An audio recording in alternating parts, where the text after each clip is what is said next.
Good afternoon, my YouTube viewers. It is Crystal here. I'm just here this afternoon because I want to give you another code review. This code review is going to be on COVID, and you have to look at images of the body. Suppose it's the respiratory tract. I'm not sure, and determine what the probability of COVID is. And it's a regression. So the problem statement is regression prediction of COVID. So it's not really a probability that you are predicting on. It is a regression. So I'm not medically trained, so I can't tell you very much what the images are of, but I can make a prediction using machine learning, which is what I'm going to do. And so if you are medically trained and you know about COVID, then plus the more you know, the better. So I did this morning, and I ran it up, and my best score was 26.08331, but my score that I ran up on this one that I'm going over is 26.38269, in which the one that I'm running up had more epochs than the previous one, and I thought that if I ran it up with more epochs, then the score would be better, but obviously the score wasn't better when I doubled the epochs.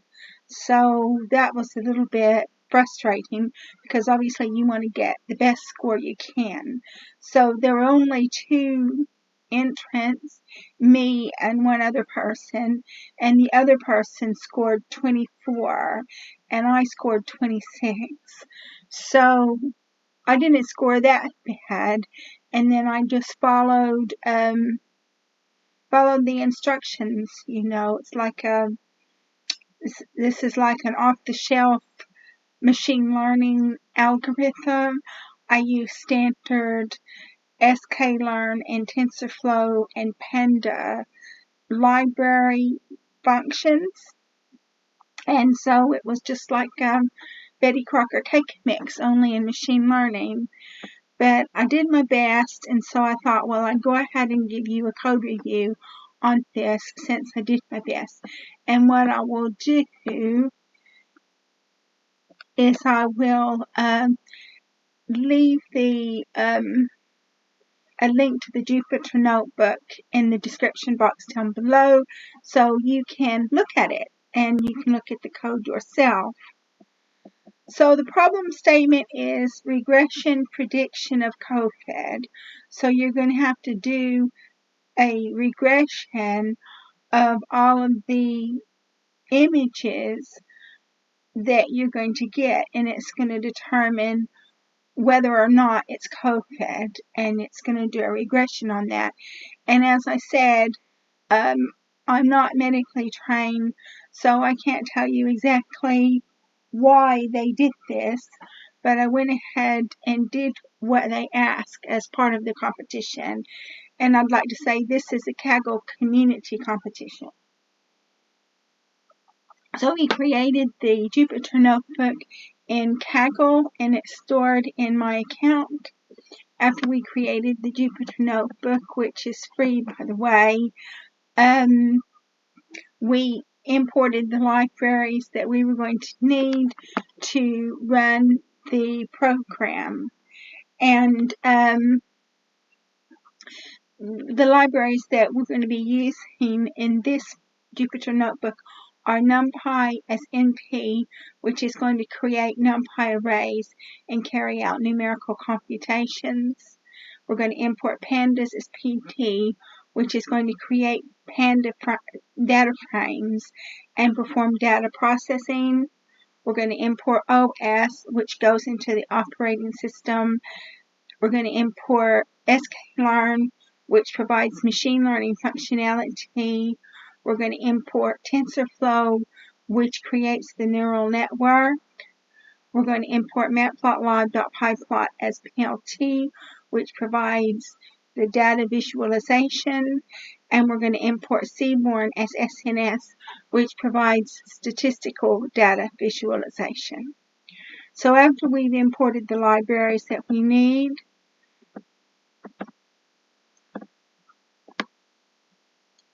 what we're going to do is we're going to use the OS library to go into the operating system and get the files.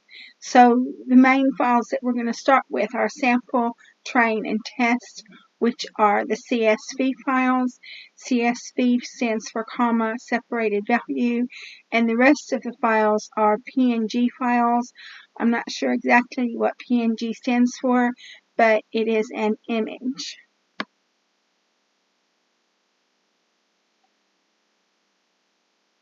And so we keep going down. We've got all these files, so we keep going down.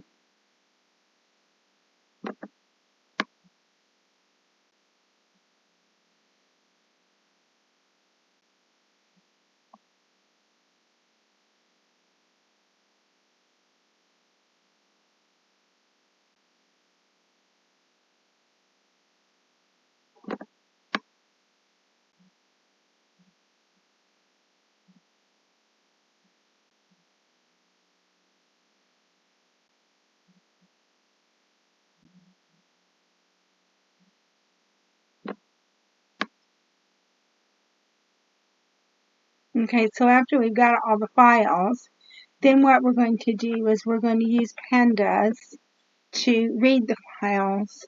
So the files that we're going to be reading are train, and there's actually a problem with the train file because the train file doesn't have column names. So we set the train file up to have a header as none, and then we name the columns as image and prediction. Then we have the test file, and then we have sample, which is the sample submission. So this is your train file after we have named the columns being image and prediction. This is the test file with image and prediction as well. And this is the sample file being image and prediction. And so what we have to do is we have to predict on the images and then put the predictions in the sample data frame. So now what we're going to do is we're going to create our file paths, because what we have to do is in the CSV file that we have created, what we have to do is we're going to have to put all of the paths to all of the PNG files in that data frame of the train and the test, so you can retrieve the files and make predictions on them. So train image dir equals R, Kaggle input COVID final exam train img list equals sorted, brackets os dot list dir, train image dir, train paths is blank array or list. For I in range len train img list, train paths dot append os dot path dot join, train img dir, train img list, and then you print train paths 0. So that's when you print train path 0, what you're doing is you're printing the first image in the train file.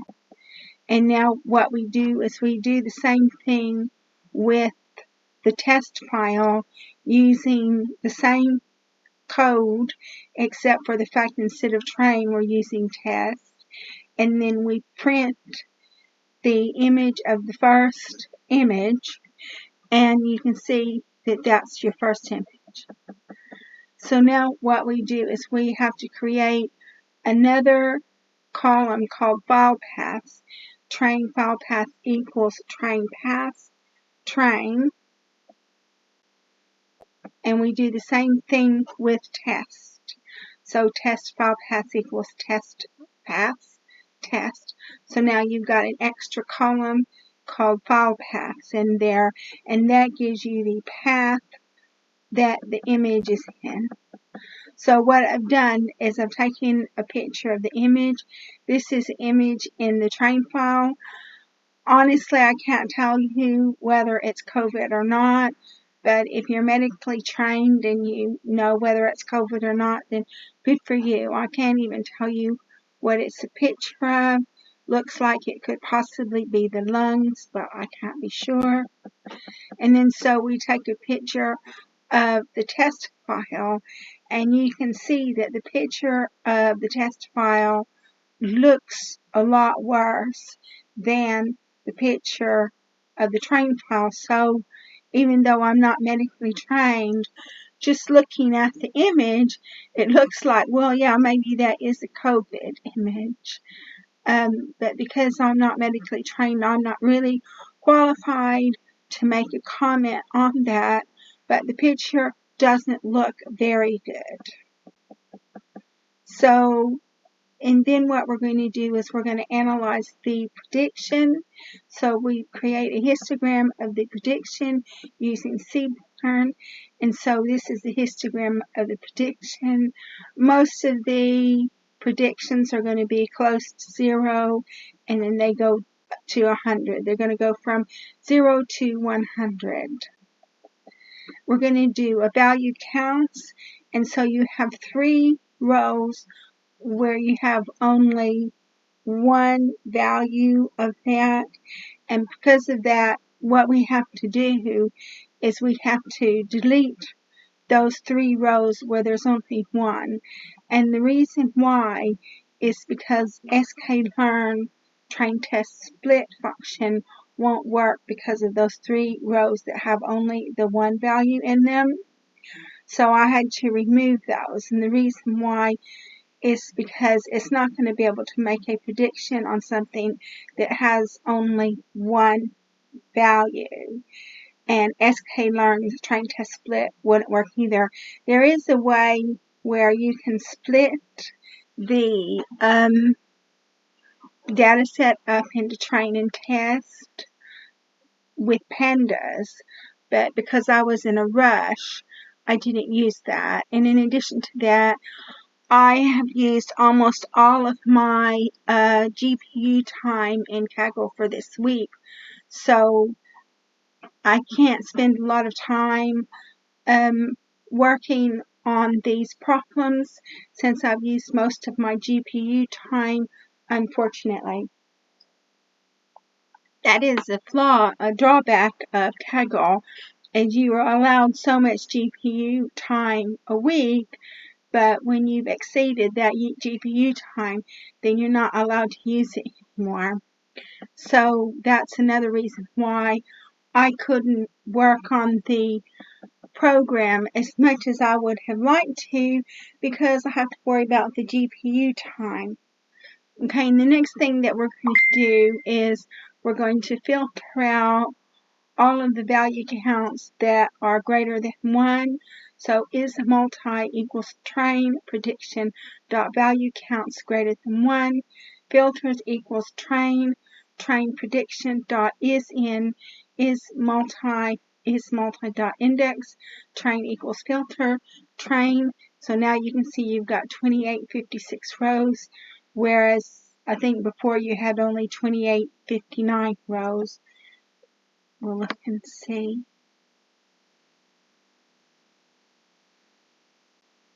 Yeah, it was 2859 rows. So we've done that. We filtered out the rows where there's only one. Now what we're going to do is we're going to use sklearn's train test split to split the data set up. So train df val df equals train test split, train size equals 0.8, shuffle equals true, random state equals 42, stratify equals train prediction. So you print train df length, val df length, and track test length. So train df length is 2284, val df length is 572. 2, and test length is 1127. Now we're coming up to TensorFlow, and we're going to be creating the neural network. So what we've done is we've imported TensorFlow and a lot of the modules that are in TensorFlow to help us to create the neural network. And we're using TensorFlow version 2.12 in this program. So now what we're going to do is we're going to set up the images for the train, val, and test. So IMG size equals 224, 224. B at batch size equals 40. Tgen equals image data generator. Horizontal flip equals true. Gen equals image data generator. So now you go train gen equals tgen dot flow from data frame. Train df xcall equals file path. Ycall equals prediction. Target size equals IMG size. Color mode equals RGB. Batch size equals BS. Shuffle equals true. Seed equals 1, 2, 3. And class mode equals raw. And one thing that I will say is this. Obviously, I'm just learning TensorFlow. TensorFlow has a lot bigger learning curve than sklearn. So I had to use the code that I got in the turtles and penguins code base, and then I had to modify it for this particular code base. So in the turtles and penguins code base, I think it was a binary, but this one is a regression. So class mode, I used raw. I just had to pick something, pick the one that I thought would be the most appropriate, and so I didn't know exactly what to pick, so I picked raw. So if I got it wrong and any of my viewers want to correct me, then sure, please correct me. And then we had to use the same code for valgen and testgen, just change the names. Now what we're going to do is we're going to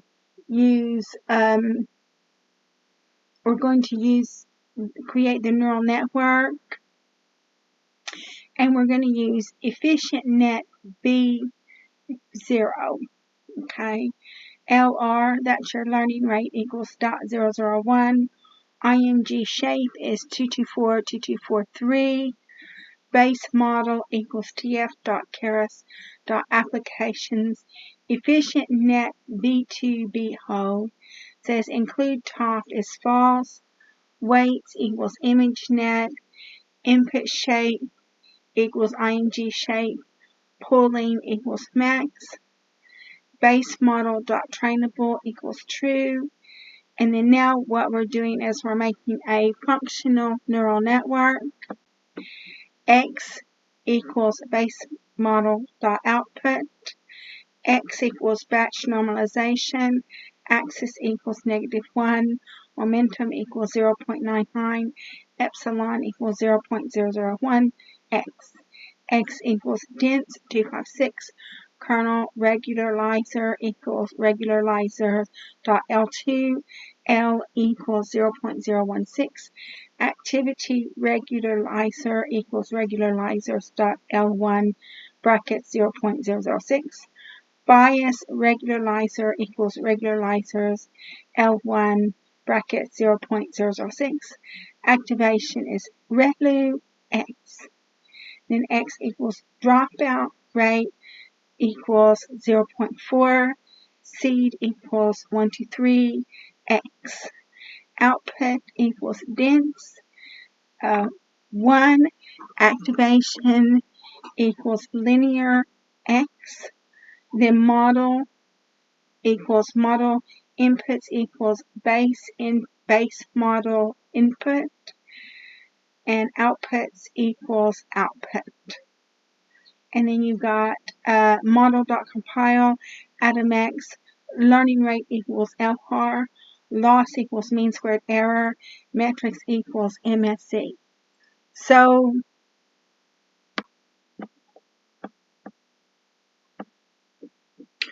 the next thing we do is we set up RNP, which is your reduce R on plateau, and then we set up ESTOP equals early stopping, and callbacks equals RLRONP, and then ESTOP. And then the next thing we're going to do is we're going to train the model. Let's see where we compiled it. Let's just see where we compiled it. So yeah, we've already compiled the model. We set it up for early stopping and RLRONP, reduce R on plateau. I set it up for 10 epochs. I had originally set it up for 5 epochs, and I thought that if I set it up for 10, I would get a better error, but I didn't get a better error, so really I could have just stopped at 5 if I had wanted to. But history equals model.fit, x equals trainGen, epochs equals epochs, verbose equals 1, callbacks equals callbacks, validation data equals valgen, validation steps equals none, shuffle equals true, initial epoch equals 0. And so we go through all 10 models, and you can see that yeah, it improved on 10.10, but you can see here that we made a diagram. I made a graph, and you can see that the loss in MSE slowly went down. So I suppose if I had wanted to set it up for 20 epochs, there's a possibility that my error rate could have reduced, but it didn't really reduce when I changed it from 5 to 10, so we have no idea of knowing whether it would reduce when we have 20 epochs. But you can always give it a try out 20 epochs and see what happens. So now what we're going to do is we're going to predict on the valgen, that's your validation set. And so we've got our predictions, which is going to be a regression.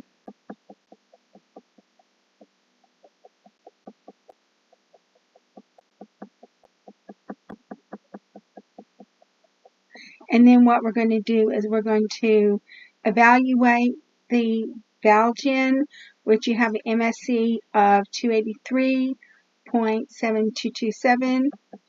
And then what I do is I create a disk plot of the YPRED. So this, you can see what YPRED looks like. And now I'm going to predict on the test set. And I've created a disk plot of the test set as well. And I've taken the predictions and then I put them into a data frame that I created called submission, and image column is sample image and prediction column is predictions. And I'm going to turn it into a CSV file, submission.tocsv, submission.csv, index equals false. And then I'm going to turn that into a data frame, submission equals PD read CSV, and here you can see our predictions. And so that's what I submitted to Kaggle, and I got a 26. And the best score was a 24, so I didn't do too bad. So there are some other things that I can do to try to improve my score, like try to increase the epochs or change the dropout rate. You can always try to tune your parameters. But I'm new to TensorFlow. I'm still learning. And so I just have to look at other people's code to try to find out what I'm doing. So that's what I did. So I'm going to go ahead and conclude this code review. I hope that you got something out of it. If you liked my video, please like, subscribe, and share. If you want to be notified whenever I make a new video, please tap onto the bell button next to the subscribe button. And thank you so much to my subscribers for supporting my channel. And thank you so much for watching my video. I look forward to making more videos for you in the future.